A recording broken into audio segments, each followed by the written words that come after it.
14. The spiral is a spiritualized circle.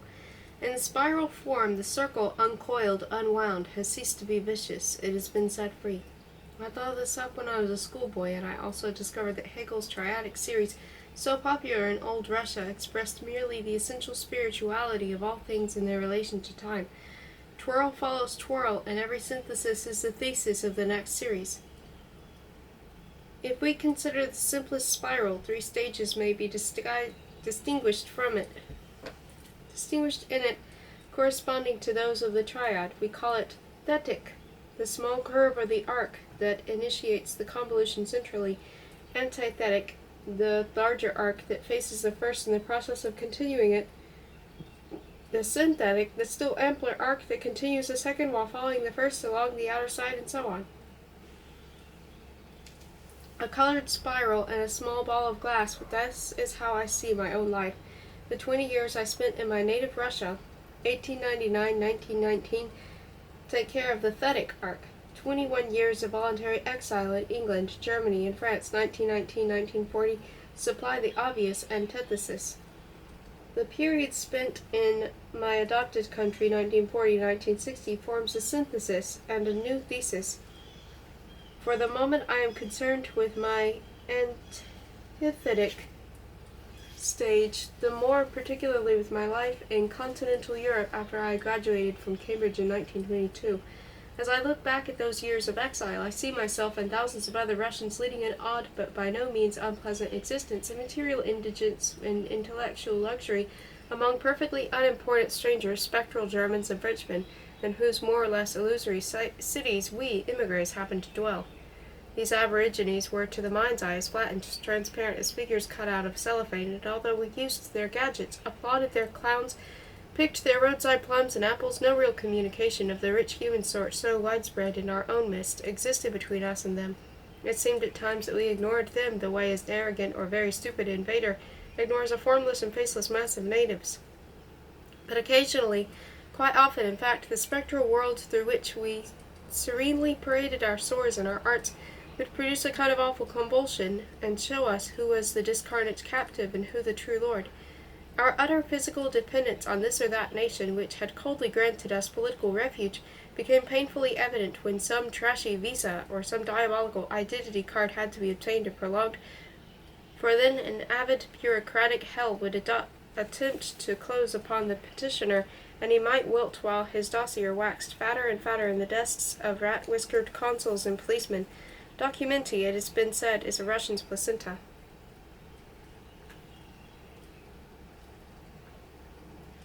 The League of Nations equipped émigrés who had lost their Russian citizenship with a so-called Nansen's passport, a very inferior document of sickly green hue. Its holder was little better than a criminal on parole, and had to go through most hideous ordeals every time he wished to travel from one country to the other. And the smaller the countries, the worse the fuss they made. Somewhere at the back of their glance, the authorities secreted the notion that no matter how bad a state, say Soviet Russia, might be, any fugitive from it was intrinsically despicable because he existed outside the national administration, and therefore he was viewed with the preposterous disapproval with which certain religious groups regarded childborn at Wedlock. Not all of us consented to be bastards and ghosts. Sweet are the recollections of some Russian émigrés, treasure of how they insulted or fooled high officials at various ministries, prefectures, and polizei presidiums in Berlin and Paris, the 2 capitals of exile. Russians formed compact colonies at a coefficient of culture that greatly surpassed the cultural mean of the necessarily more diluted foreign communities among which they were placed.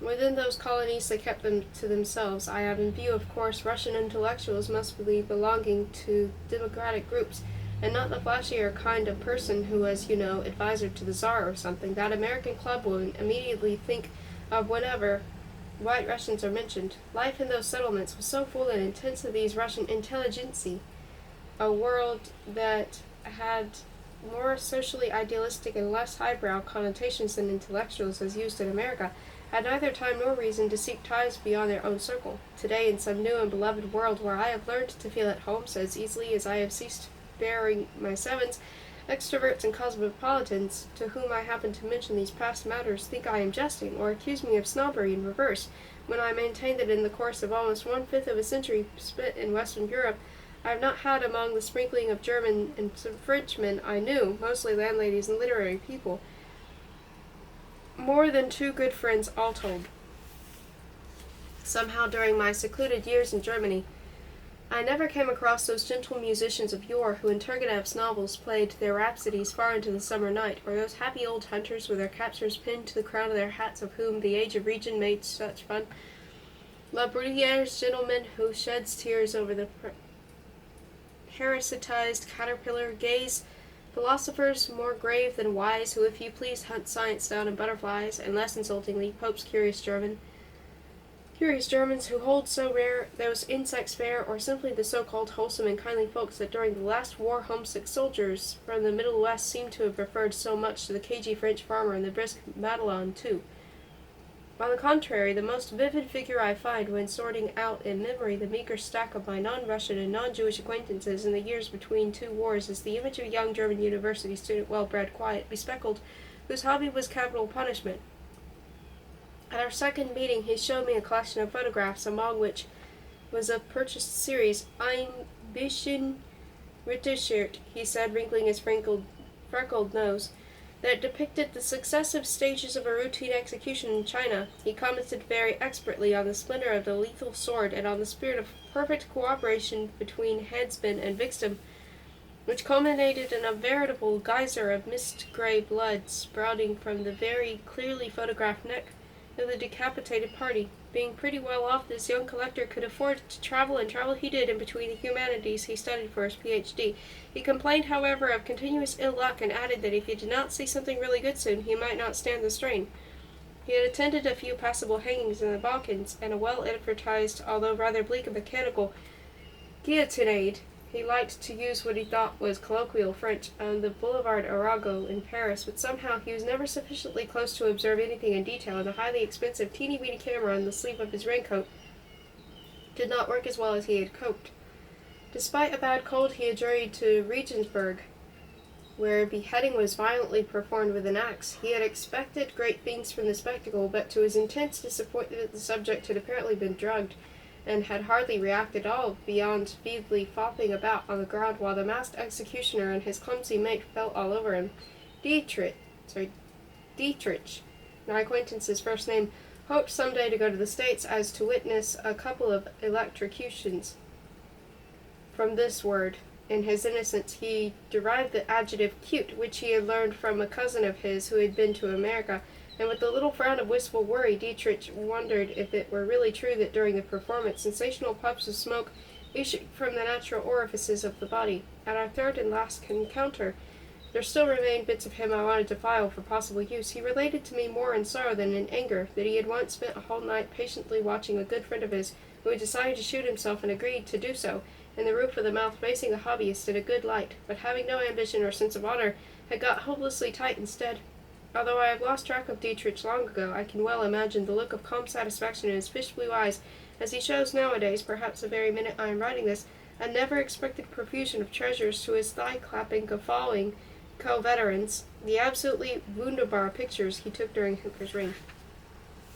I have sufficiently spoken of the gloom and the glory of exile in my Russian novels, especially in the best of them, Darf, recently published in English as The Gift, but a quick recapitulation here may be convenient. With a very few exceptions, all liberal-minded creative forces, poets, novelists, critics, historians, philosophers, and so on, left Lenin's and Stalin's Russia. Those who did not were either withering away there or adulterating their gifts by complying with their political demands of the state. What the Tsars had never been able to achieve, namely the complete curbing of minds to the government's will, was achieved by the Bolsheviks in no time after the main contingent of the intellectuals had escaped abroad or had been destroyed. The lucky group of expatriates could now follow their pursuits with such utter impunity that in fact they sometimes asked themselves if the sense of enjoying absolute mental freedom was not due to their working an absolute void. True, there is among immigrants a sufficient number of good readers to warrant the publication in Berlin, Paris, or other towns of Russian books and periodicals on a comparatively large scale.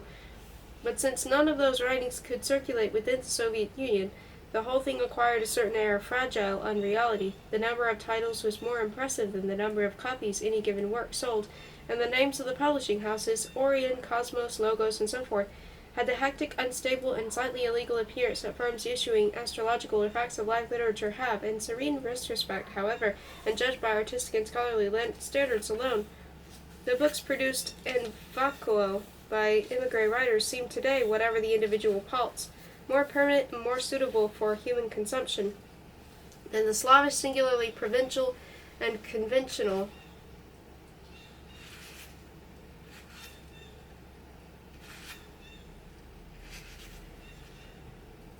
streams of political consciousness that came during the same years from the pens of young Soviet authors whom a fatherly state provided with ink, pipes, and pullovers. The editor of the Daily Rule, the publisher of my first books, Iosif Vladimirovich Hessen, allowed me with great leniency to fill his poetry section with my unripe rhymes. Blue evenings in Berlin, the corner chestnut in flower, lightheadedness, poverty, love, the tangerine tinge of premature shoplights, and an animal aching yearn for the still fresh reek of Russia.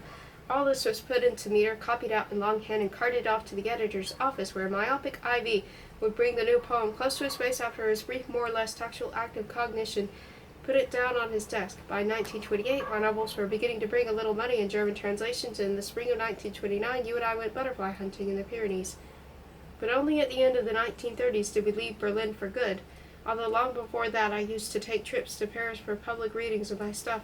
Quite a feature of émigré life, of keeping with its itinerant and dramatic character, was the abnormal frequency of those literary readings in private houses or hired halls.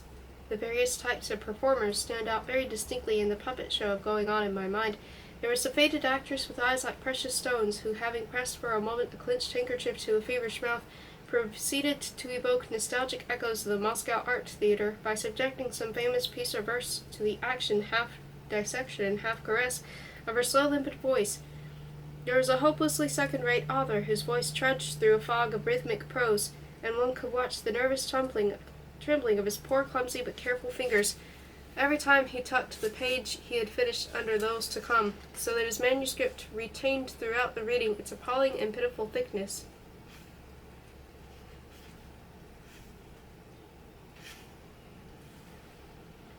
There was a young poet in whom his envious brethren could not help seeing a disturbing streak of genius as striking as the stripe of a skunk. Erect on the stage, pale and glazed eyes, with nothing in hands to anchor him to his world, he would throw back his head and deliver his poem in a highly irritating rolling chant and stop abruptly at the end, slamming the door at the last line and waiting for applause to fill the hush.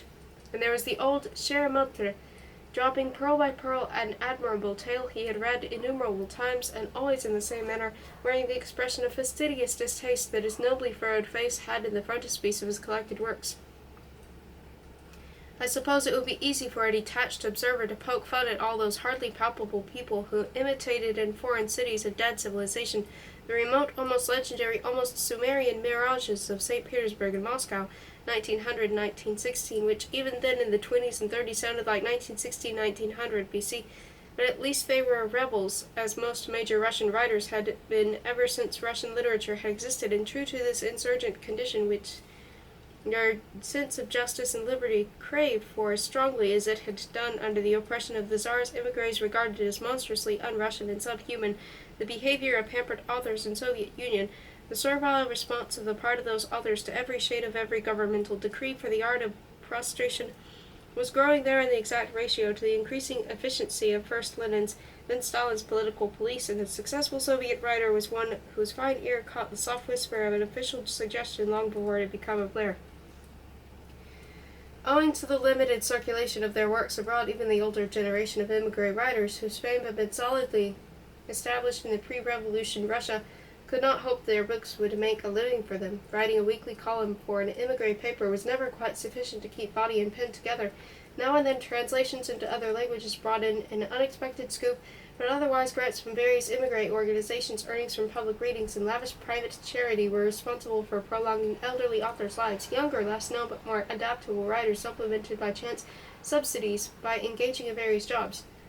I remember teaching English and tennis. Presently I thwarted the persistent knack Berlin business had of pronouncing business so as to rhyme with dizziness, and like a slick automaton Under the slow-moving clouds of a long summer day, on dusty courts, I ladled ball after ball over the net to their tanned, bob-haired daughters. I got $5, quite a sum during the inflation for Germany, for my Russian Alice in Wonderland.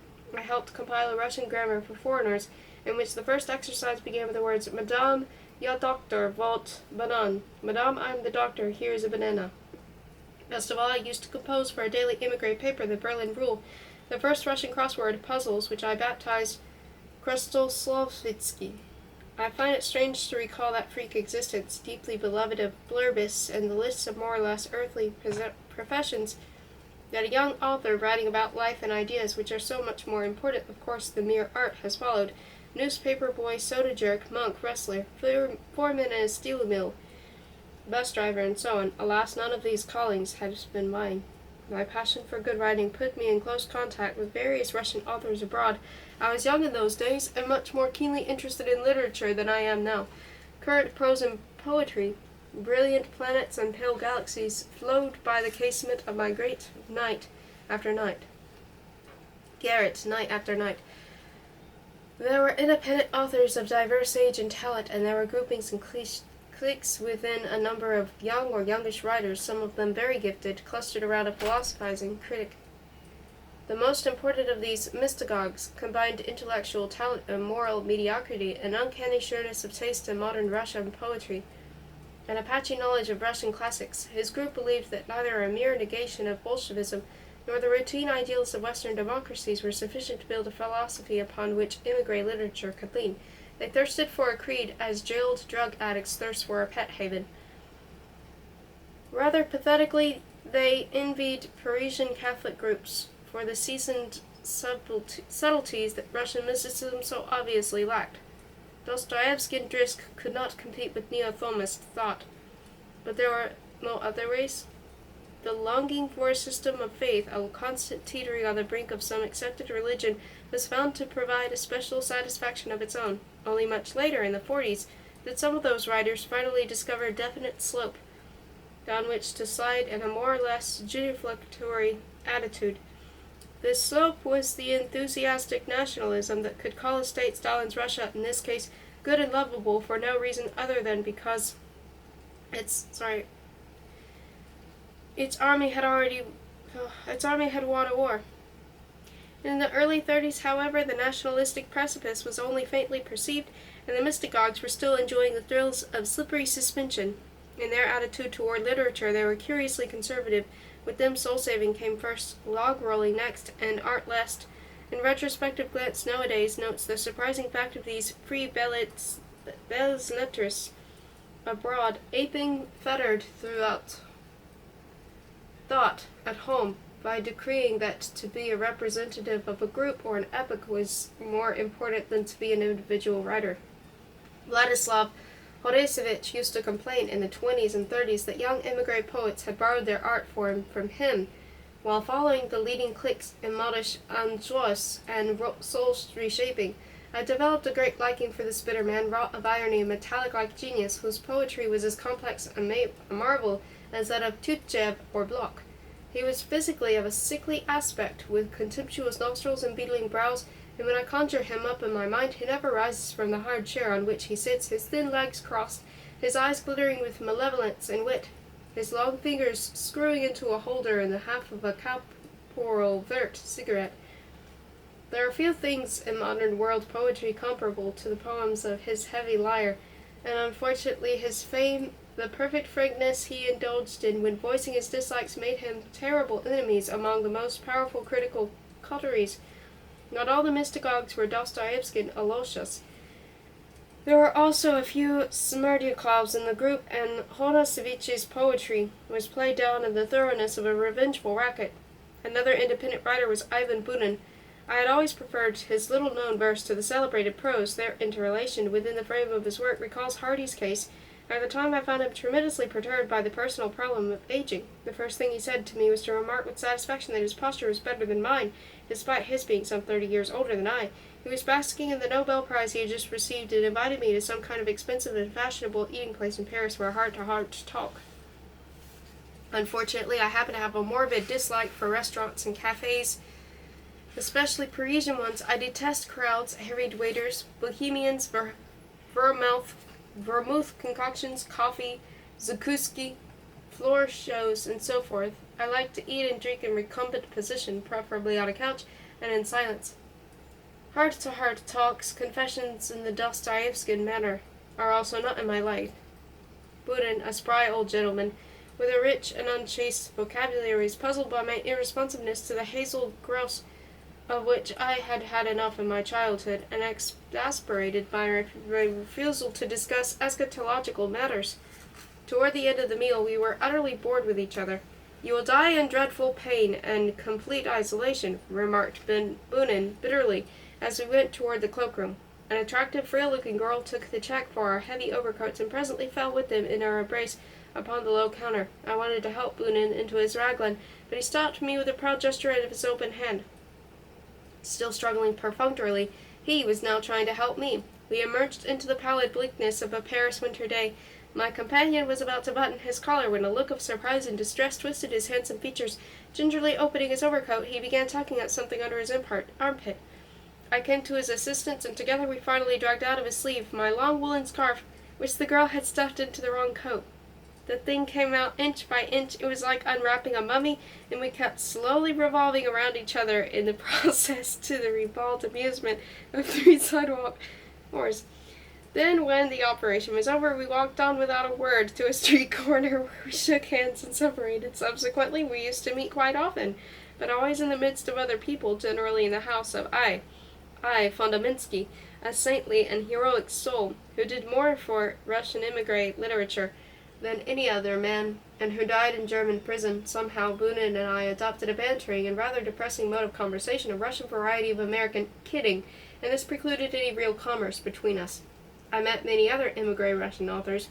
I did not meet Poplavsky, who died young, a far violin, a monk near Balalekas.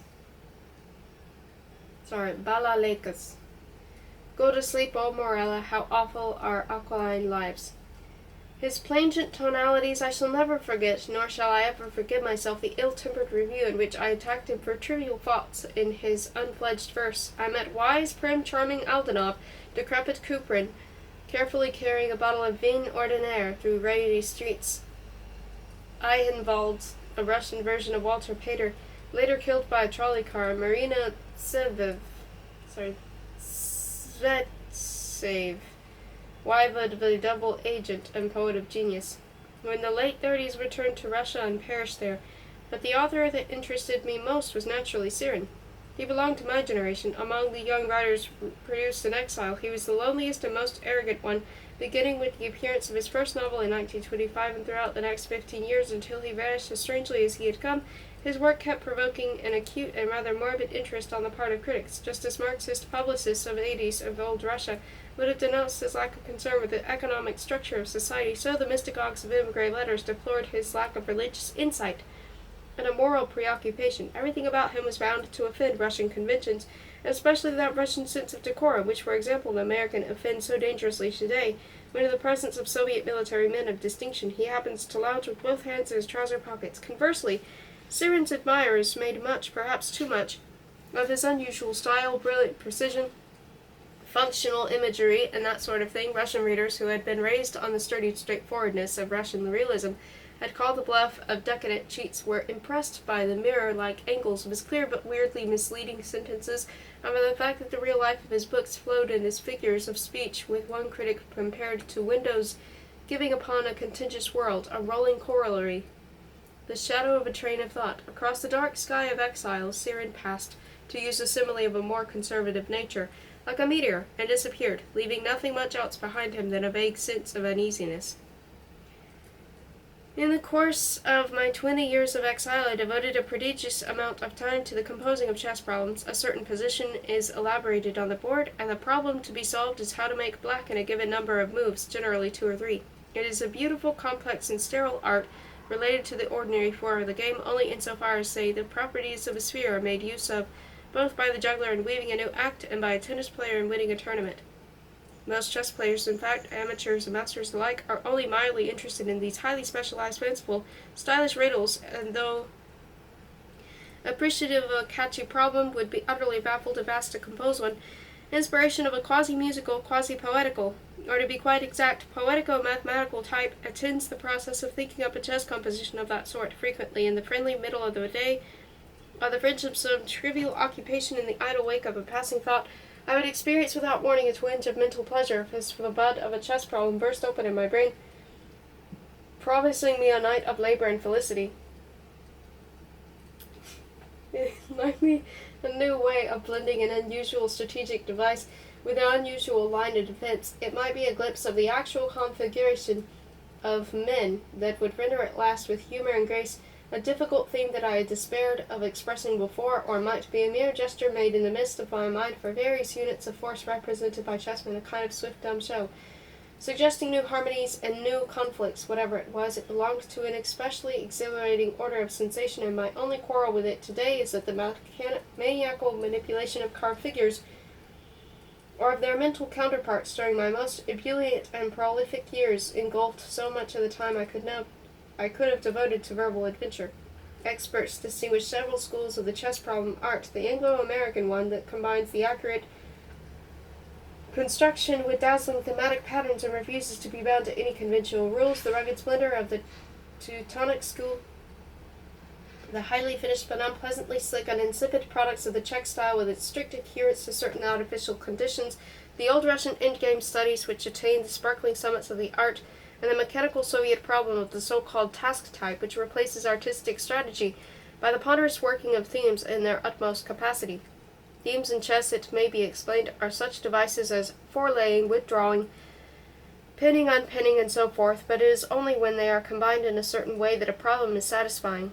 Deceit to the point of diabolism, and originality verging upon the grotesque were my notions of strategy, and although in matters of construction I tried to conform, whenever possible, to classical rules, such as economy of force, unity, weeding out of loose ends, I was always ready to sacrifice purity to form to the exigencies of fantastic content, causing form to bulge and burst like a sponge bag containing a small furious devil.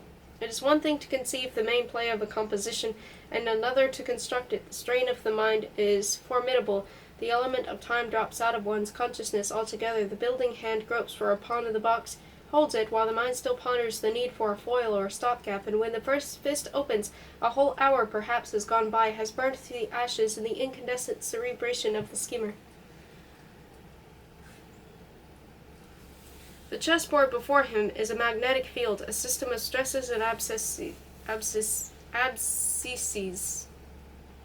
a starry firmament. The bishops move over it like searchlights. This or that knight is a lever adjusted and tried and readjusted and tried again, till the problem is turned up to the necessary level of beauty and surprise. How often I have struggled to bind the terrible force of white's queen so as to avoid a dual solution.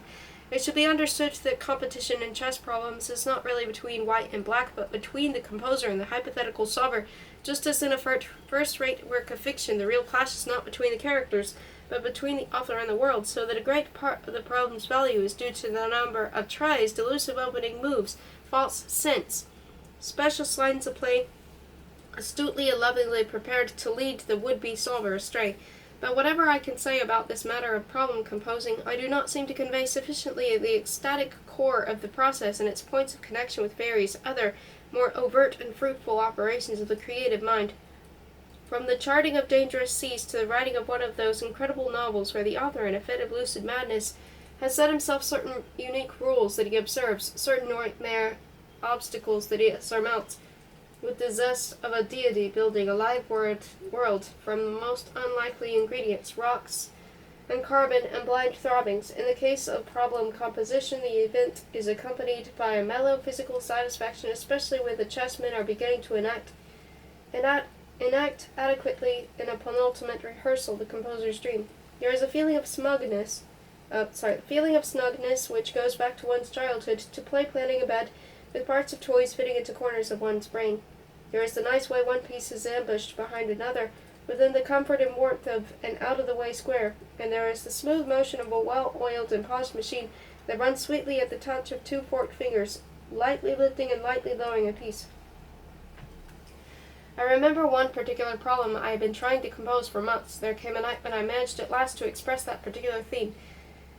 It was meant for the delectation of the very expert solver. The unsophisticated might miss the point of the problem entirely and discover its fairly simple pathetic solution without having passed through the pleasurable torments prepared for the sophisticated one. The latter would start by falling for an illusory pattern of play based on the fashionable avant-garde theme, exposing white king to checks, while the composer had taken the greatest pains to plant, with only one obscure little move by an inconspicuous pawn to upset it. Having passed through this antithetic inferno, the by now ultra-sophisticated solver would reach the simple key move, bishop to c2, as somebody on a wild goose chase might go from Albany to New York by way of Vancouver, Eurasia to the Azores. The pleasant experience of the roundabout route, strange landscapes, gongs, tigers, exotic customs, thrice-repeated circuit of a newly married couple around the sacred fire of an earthen brazier, would amply reward him for the misery of the deceit, and after that his arrival at the simple key move would provide him with synthesis of poignant artistic delight. I remember slowly emerging from a swoon of concentrated chess thought, and there on a great English board of cream and cardinal leather, the flawless position was at last balanced like a constellation. It worked. It lived. My Staunton chessman, a 20-year-old set given me by my father's English brother, Constantine, splendidly a mass of pieces of tawny or black wood, up to 4¼ inches tall, displayed their shiny contours as if conscious of the part they played. Alas, if examined closely, some of the men were seen to be chipped after traveling in their box through the 50 or 60 lodgings I had changed during those years. But the top of the king's rook and the brow of the king's knight still showed a small crimson crown painted upon them, recalling the round mark on a happy Hindu's forehead. A booklet of time in comparison to its frozen lake on the chessboard, my watch showed 3:30. The season was mid-May, 1940, the day before, after months of soliciting and cursing, the emetic of a bribe had been administered to the right rat at the right office, and had resulted finally in a visa de sortie, which in its turn conditioned the permission to cross the Atlantic. All of a sudden I felt that with the completion of my chess problem, the whole period of my life had come to a satisfactory close. Everything around was very quiet, faintly dimpled, as it were, by the quality of my relief. Sleeping in the next room were you and our child. The lamp of my table was bonded with a blue sugar loaf paper, an amusing military precaution, and the resulting light lent a lunar tinge to the voluted air heavy with tobacco smoke. Opaque curtains separated me from blacked-out Paris. The headline of a newspaper dropping from the seat of a chair spoke of nurse striking at the Low Countries. I have before me the sheet of paper upon which that night in Paris I drew the diagram of the problem's position. White king on an a7 meeting first file 7th rank, queen on b6, rooks on f4 and h5, bishops on e4 and h8, knights on d8 and e6, pawns on b7 and g3, black, king on e5, rook on g7, bishop on h6, knights on e2 and g5, pawns on c3, c6, and d7. White begins and mates in 2 moves. The false scent, the irresistible try, is pawn to b8, becoming a knight, with 3 beautiful mates following in answer to disclosed checks by black. But black can defeat the whole brilliant affair by not checking white, and making instead a modest dilatory move elsewhere on the board. In one corner of the sheet with the diagram, I noticed a certain stamped mark that also adorns other papers and books I took out of France to America in May 1940. It is a circular imprint for the ultimate tint of the spectrum, Violet de Bureau. In its center there are 2 capital letters of pica size, RF, meaning, of course, République Française. Other letters in lesser type running peripherally spell Contrôle des Informations.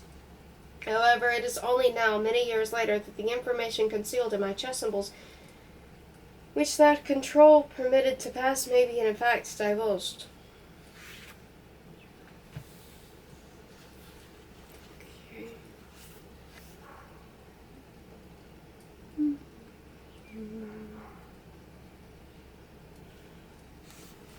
And it says, a Nansen passport picture taken in Paris in April 1940 of the author's wife Vera and son Dmitri, aged 5. A few weeks later in May, the last chapter of our European period was to end as it ends in this book.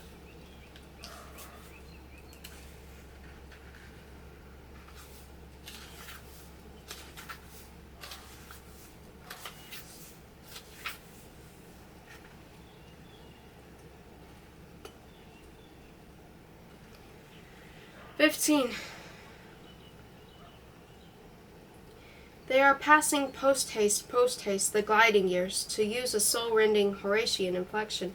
The years are passing, my dear, and presently nobody will know what you and I know. Our child is growing, the roses of misty pastem are gone. Mechanically minded idiots are tinkering and tampering with forces of nature that mild mathematicians, to their own secret surprise, appear to have foreshadowed, so perhaps it is time we examined the ancient snapshots. Cave drawings of trains and planes, strata of toys in the lumbered closet. We shall go still further back to a morning in May 1934 and the plot with respect to this fixed point of the graph of section of Berlin. There I was walking home at 5 a.m. from the maternity hospital near Bayerischer Platz, to which I had taken you a couple of hours earlier. Spring flowers adorned the portraits of Hindenburg in the window of a shop that sold frames and colored photographs. Leftist groups of sparrows were holding loud morning sessions in lilacs and limes. A limpid dawn had completely unsheathed one side of the empty street. On the other side, the houses still looked blue with cold, and various long shadows were gradually being telescoped in the matter-of-fact manner young day has when taking over from night. In a well-groomed, well-watered city where the tang of tarred pavements underlies the sappy smells of shade trees, but to me the optical part of the business seemed quite new, like some unusual way of laying the table, because I had never seen that particular street at daybreak before, although on the other hand I had often passed there childless on sunny evenings. In the purity and vacuity of the less familiar hour, the shadows were on the wrong side of the street. Investing it was a sense of not inelegant inversion, as one sees reflected in the mirror of a barber shop, the window toward which a melancholy barber, while stroking his razor, turns his gaze as they all do at such times, and framed in that reflected window a stretch of sidewalk shunning a procession of unconcerned pedestrians in the wrong direction, into an abstract world that all at once stops being droll and loses a torrent of terror. Whenever I start thinking of my love for a person, I am in the habit of immediately drawing radiae from my love, from my heart, from the tender nucleus of a personal matter, to monstrously remote points of the universe. Something impels me to measure the consciousness of my love against such unimaginable and incalculable things as the behavior of nebulae. This very remoteness seems a form of insanity. The dreadful pitfalls of eternity, the unknowledgeable beyond the unknown, the helplessness, the cold, the sickening involutions and interpretations of space-time. It is a pernicious habit, but I can do nothing about it. It can be compared to the uncontrollable flick of an insomniac's tongue checking a jagged tooth in the night of his mouth and bruising itself in doing so, but still persevering. I've known people who, upon accidentally touching something, a doorpost, a wall, had to go through a certain way, very rapid and systematic sequence of manual contacts with various surfaces in the room before returning to a balanced existence. It cannot be helped. I must know where I stand, and where you and my son stand. When that slow motion, silent explosion of love takes place in me, unfolding its melting fringes and overwhelming me with a sense of something much vaster, much more enduring and powerful than the accumulation of matter or energy in any imaginable cosmos, then my mind cannot but pinch itself to see if it is really awake. I have to make a rapid inventory of the universe, just as a man in a dream tries to condone the absurdity of his position by making sure he is dreaming. I have to have all space and all time participate in my emotion, in my mortal love, so that the edge of his mortality is taken off, thus helping me to fight the utter degradation, ridicule, and horror of having developed an infinity of sensation and thought within a finite existence. Since in my metaphysics I am a confirmed non-unionist, and have no use for organized tours through anthropomorphic paradises, I am left to my own not negligible devices when I think of the best things in life, when as now I look back upon my almost COVID-like concern with our baby. You remember the discoveries we made, supposedly made by all parents, the perfect shape of the miniature fingernails of the hand you silently showed me as it lay stranded starfish-wise on your palm, the epidermic texture of limb and cheek, to which attention was drawn in dim, faraway tones, as if the softness of touch could be rendered only by the softness of distance, that swimming, sloping, elusive something about the dark bluish tint of the iris which seemed still to retain the shadows it had absorbed, of ancient, fabulous forests, where there were more birds than tigers and more fruit than thorns, and where in some dappled depth man's mind has been born. And above all, an infant's first journey into the next dimension, the newly established nexus between eye and reachable object, which the career boys in biometrics or in the rat maze racket think they can explain. It occurs to me that the closest reproduction of the mind's birth Unattainable is the stab of wonder that accompanies the precise moment when, gazing at the tangle of twigs and leaves, one suddenly realizes that what had seemed a natural component of that tangle is a marvelously disguised insect or bird. There is also keen pleasure, and after all, what else should the pursuit of science produce, in meeting the riddle of the initial blossoming of a man's mind by postulating a voluptuous pause in the growth of the rest of nature, a lolling and loafing which allowed first of all the formation of Homo poeticus, without which sapiens could not have been evolved. Struggle for life indeed. The curse of battle and toil leads man back to the boar, to the grunting beast's crazy obsession with the search for food. You and I have frequently remarked upon that maniacal glint in a housewife's scheming eye as it roves over food in a grocery or about the morgue of a butcher shop. The toilers of the world disband. Old books are wrong. The world was made on a Sunday. Throughout the years of our boy's infancy in Hitler's Germany and Maginot's France, we are more or less constantly hard up, but wonderful friends saw to his having the best things available. Although powerless to do much about it, you and I jointly kept a jealous eye on any possible rift between his childhood and our own incunabula in the opulent past, and this is where those friendly fates come in, doctoring the rift every time it threatened to open. Then, too, the science of building up babies and made the same kind of phenomenal streamlined progress that flying or tilling had. I, when 9 months old, did not get a pound of strained spinach at one feeding or the juice of a dozen oranges per day, and the pediatric hygiene you adopted was incomparably more artistic and scrupulous than anything old nurses could have dreamed up when we were babies. I think bourgeois fathers, wing-collared workers in pencil-striped pants, dignified, office-tied fathers, so different from young American veterans of today or from a happy, jobless, Russian-born expatriate of 15 years ago, will not understand my attitude toward our child. Whenever you held him up, replete with his warm formula and grave as an idol, and waited for the post-lactic all-clear signal before making a horizontal baby of the vertical one, I used to take part both in your weight and the tightness of his surfeit, which I exaggerated, therefore rather resenting your cheerful faith in the seedy dissipation of what I felt to be a painful oppression, and when at last the blunt little bubble did rise and burst in his solemn mouth, I used to experience a lovely relief while you, with a congratulatory murmur, bent low to deposit him on the white-rimmed twilight of his crib. You know, I still feel in my wrists certain echoes of the pram-pusher's knack, such as, for example, the glib downward pressure one applied to the handle in order to have the carriage tip up and climb the curb. First came an elaborate mouse-gray vehicle of Belgian make, with fat all-tied tires and luxurious springs so large that it could not enter our puny elevator. It rolled on sidewalks in slow, stately mystery, with a trapped baby inside lying supine, well covered in down, silk, and fur. Only his eyes moved warily, and sometimes they turned upward with one swift sweep of their snowy lashes to follow the receding of branch-patterned blueness that followed away from the edge of the half-cocked hood of the carriage. And presently he would dart a suspicious glance at my face and see if the teasing trees and sky did not belong perhaps to some order of things, as did rattles and parental humor.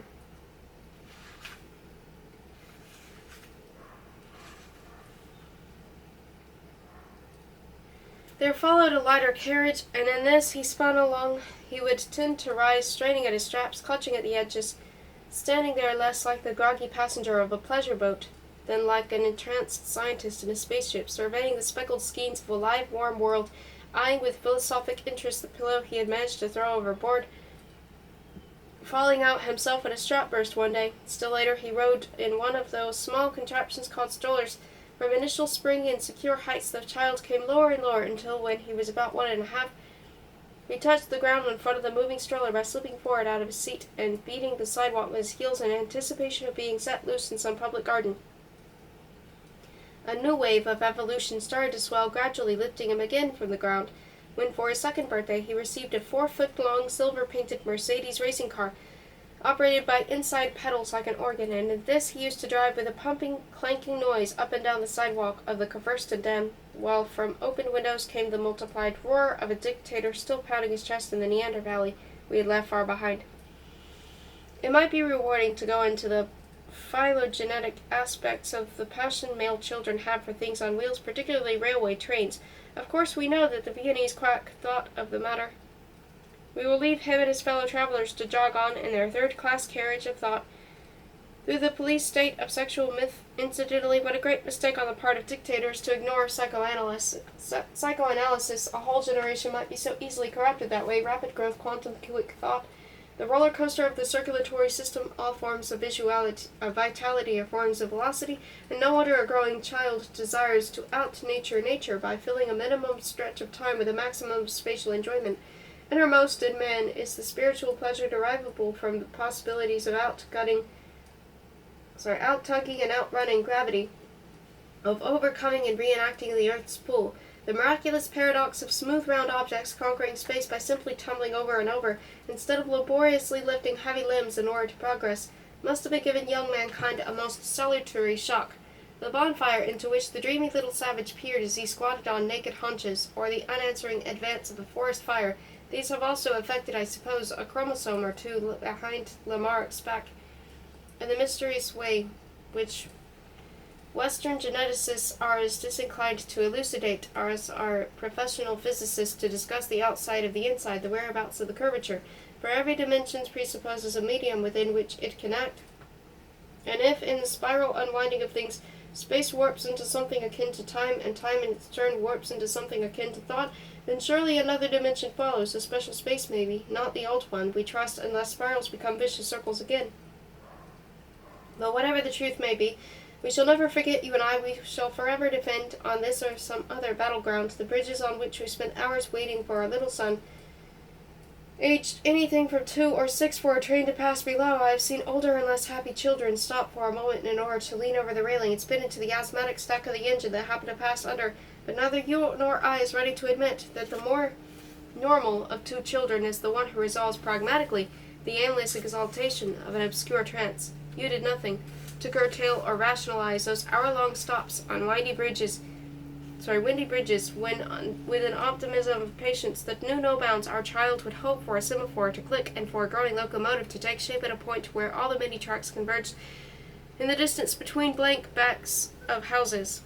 On cold days he wore a lambskin coat with a similar cap, both a brownish color mottled with rime-like gray, and these and mittens and the fervency of his faith kept him growing, and kept you warm too, since all you had to do to prevent your delicate fingers from freezing was to hold one of his hands alternately in your right and left, switching every minute or so and marveling at the incredible amount of heat generated by a big baby's body.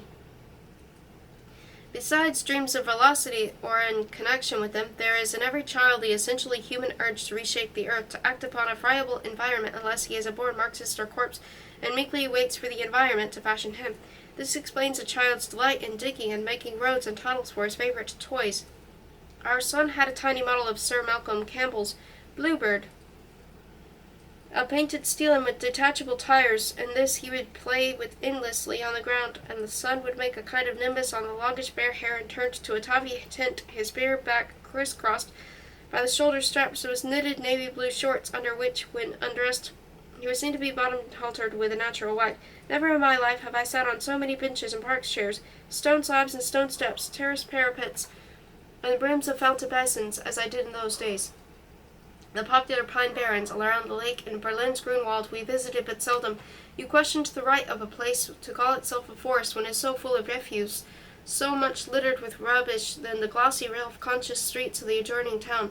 Curious things turned up in the Grunwald, the sight of an iron bedstead exhibiting the anatomy of its springs in the middle of a glade, or the presence of a dressmaker's black dummy lying under a hawthorn bush in bloom, made wonder who exactly had troubled to carry these and other widely scattered articles to such remote points of a pathless forest. Once I came across a badly disfigured bacillart mirror full of sylvan reflections, drunk as it were on a mixture of beer and chartreuse, leaning with surrealistic jauntiness against a tree trunk. Perhaps such intrusions on these burgherish pleasure grounds were a fragmentary vision of the mess to come, a prophetic bad dream of destructive explosions, something like the heap of dead heads the Sir Cagliostro glimpsed in the ha-ha of Royal Garden.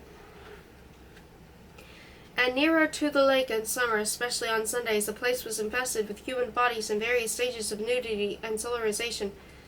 Only the squirrels and certain caterpillars kept their coats on. Gray-footed goodwives sat on greasy gray sand in their ships. Repulsive seal-voiced males in muddy swimming trunks gambled around. Remarkably comely but poorly groomed girls, destined to bear a few years later, in early 1946 to be exact, a sudden crop of infants with Turkic or Mongol blood in their innocent veins, were chased and slapped on the rear, whereupon they would cry out, "Ow, wow!"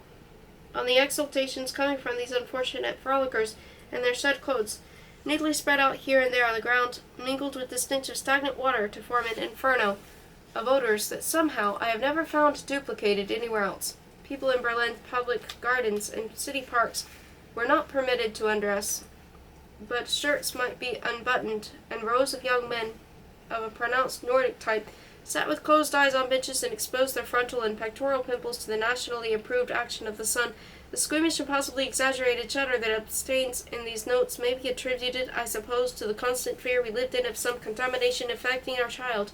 You always considered abominably trite and not devoid of a peculiar Philistine flavor the notion that small boys, in order to be delightful, should hate to wash and love to kill. I would like to remember every small park I visited. I would like to have the ability Professor Jack of Harvard and the Arnold Arboretum told his students he had of identifying twigs with his eyes shut merely from the sound of their swish through the air. Hornbeam, honeysuckle, Lombardy, poplar.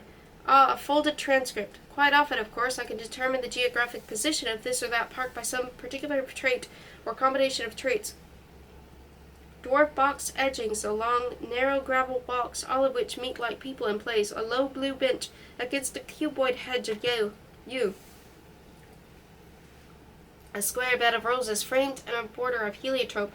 These features are obviously associated with small park areas at street intersections in suburban Berlin, just as clearly a chair of thin iron, with its spidery shadow lying beneath it a little to one side of the center, or a pleasantly supercilious, although plainly psychopathic, rotary sprinkler, with a private rainbow hanging in its spray above gemmed grass, spells a Parisian park. But as you will well understand, the eye of memory is so firmly focused upon a small figure squatting on the ground, loading a toy trot with pebbles, or contemplating the bright wet rubber of a garden's hose, to which some of the gravel over which the hose has just slithered adheres, that the various loci, Berlin, Prague, Frauensbad, Paris, the Riviera, Paris again, Cap d'Antibes, and so forth, lose all sovereignty, pool their petrified generals and fallen leaves, cement the friendship of their interlocked paths, and unite in a federation of light and shade through which bare-kneed, graceful children drift on whirring roller skates.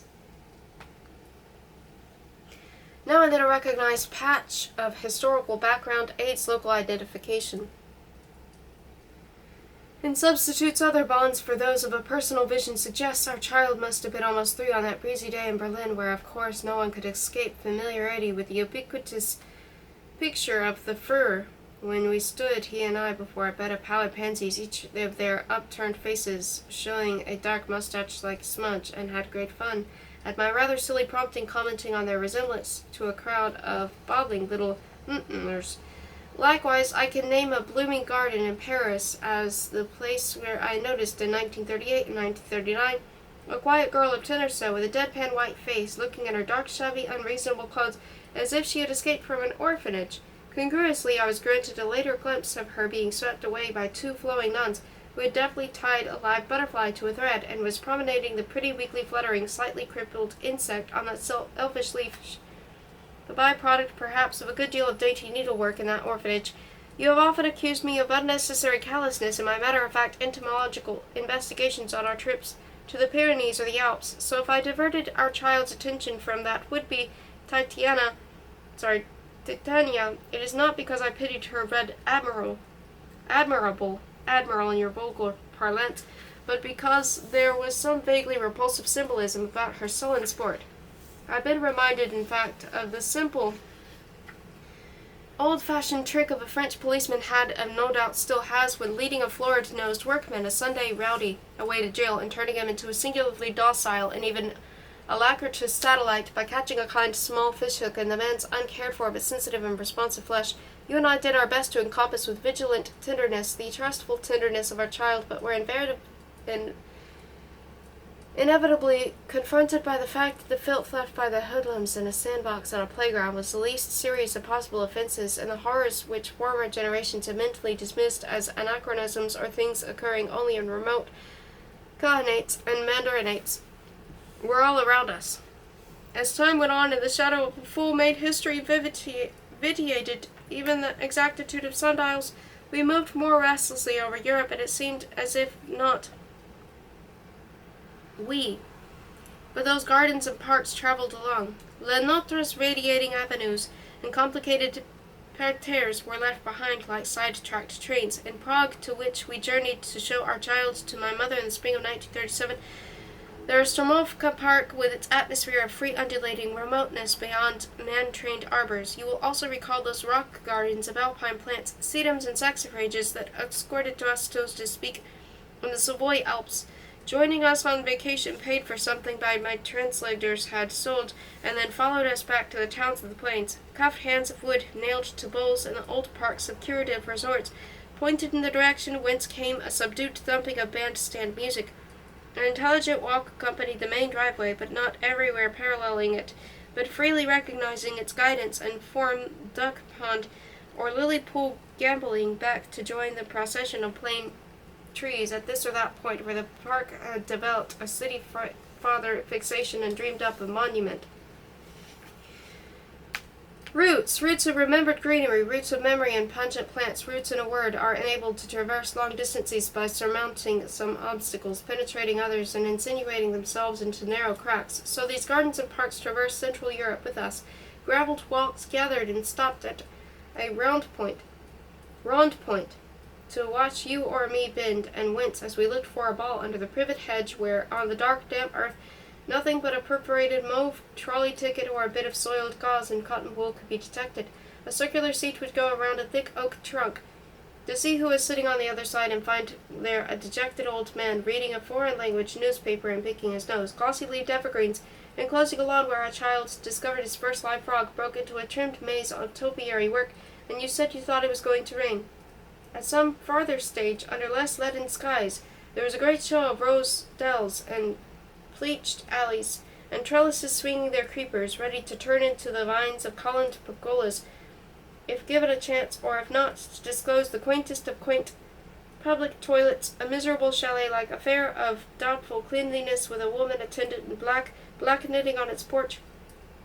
Down a slope, a flagged path, stepped cautiously, putting the same foot first every time, through an iris garden under beeches, and then it was transformed into a vast, moving, earthy trail, patterned with rough imprints of horse hoofs. The gardens and parks seemed to move ever faster as our child's legs grew longer, and when he was about 4, the trees and flowering shrubs turned resolutely toward the sea, like a bored station-master seen standing alone on the speed-clipped platform of a small station, at which one's train does not stop. This or that great park watchman receded as the park streamed on and on, carrying us south toward an orange tree instead of the arbutus, and the chick fluff of the mimosas, and the pate tendre of the impeccable sky.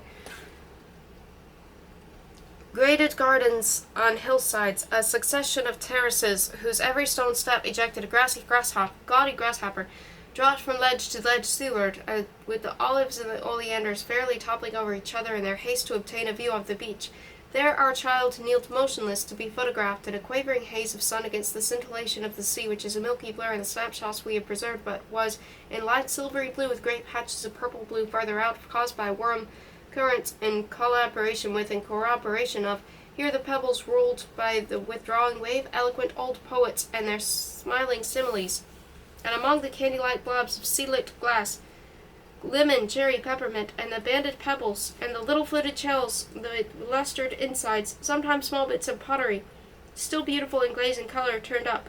They were brought to you or me for inspection, and if they had to go indigo chevrons or bands of leaf ornament, or any kind of great emblemata, and were judged precious, down they went with a click into the toy pail, and if not, a plop and a flash marked their return to the sea. I do not doubt that among those slightly convex chips of majolica, where found our child, there was one whose border of scrollwork fitted exactly and continued the pattern of fragment I had found in 1903 in the same shore, and that the two tallied with a third my mother had found on the Menton beach in 1882, and with a fourth piece of the same pottery that had been found by her mother 100 years ago, and so on until this assortment of parts, if all had been preserved, might have been put together to make the absolutely complete bowl broken by some Italian child, God knows where and when, and now mended by these rivets of bronze.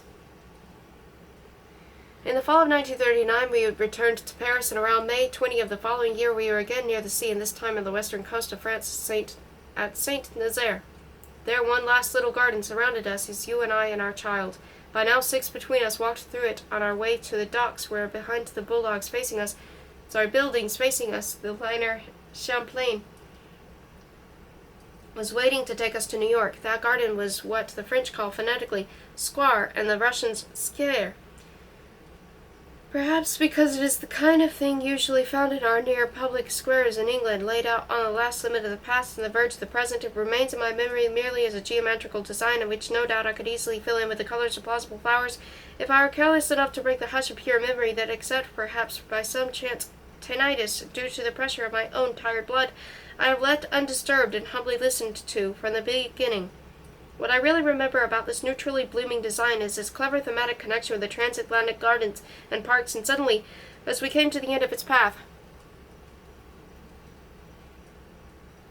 you and I saw something that we did not immediately point out to our child, so as to enjoy and fuel the blissful shock, the enchantment and glee he would experience on discovering it had the ungenuinely gigantic, the unrealistically real prototype of the various toy vessels he had doodled about in his bath, there in front of us, where a broken row of houses stood between us and the harbor, and where the eye encountered all sorts of stratagems, such as pale blue and pink underwear, catwalking on a clothesline, or a lady's bicycle and a striped cat oddly sharing a rudimentary balcony of cast iron. It was most satisfying to make out among the jumbled angles of roofs and walls a splendid ship's funnel, showing from behind the clothesline as something in a scrambled picture, find what the sailor has hidden, that the finder cannot unsee once it has been seen.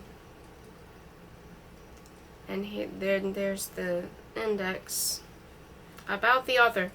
Vladimir Nabokov was born in St. Petersburg on April 23, 1899. His family fled to the Crimea in 1917 during the Bolshevik Revolution, and then went into exile in Europe.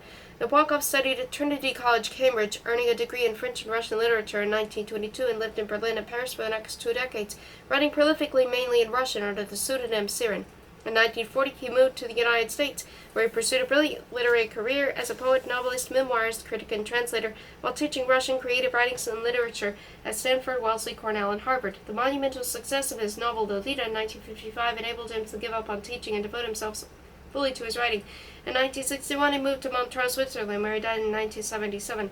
Recognized as one of the master prose stylists of the century in both Russian and English, he translated a number of his original English works, including Lolita, into Russian, and collaborated on English translations of his original Russian works.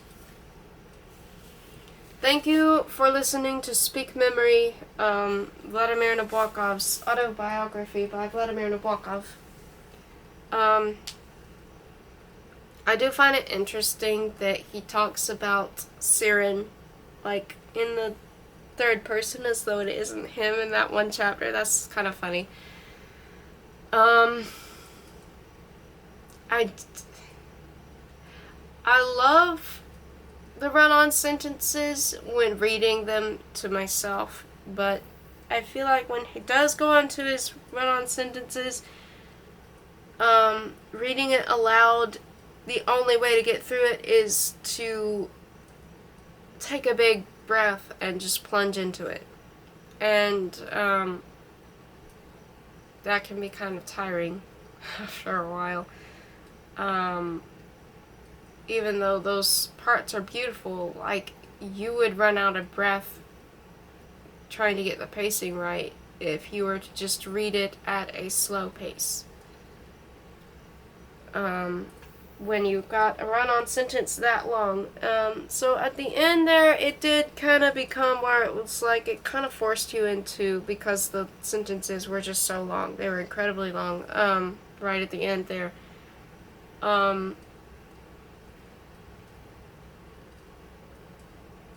Even though I feel like it's very beautifully captured, very beautifully, like, all his reminiscences and everything.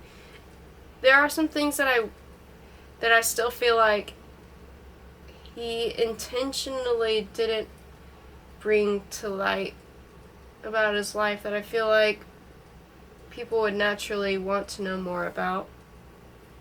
I felt like that was intentional. And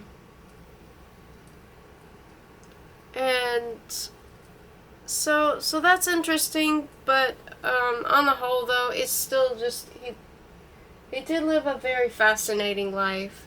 I still feel like he was a very fascinating person. This is the first time I've read the book out loud because I was thinking it would be awkward to read his autobiography out loud, but it actually wasn't that awkward. And I had wanted to read it before and changed my mind. And I also plan to read this, his dream journal. I also have Letters to Vera, but I don't feel like that's it. I feel almost like you have to be a Nabokov nut, basically, to really, truly appreciate it. Like, I feel like that's something that, unless you really love Nabokov, it comes across as a little odd in a way to be reading out loud, especially feels odd. It's got this kind of almost like there's a voyeurism to it in a weird way. Anyway, let me know what you thought.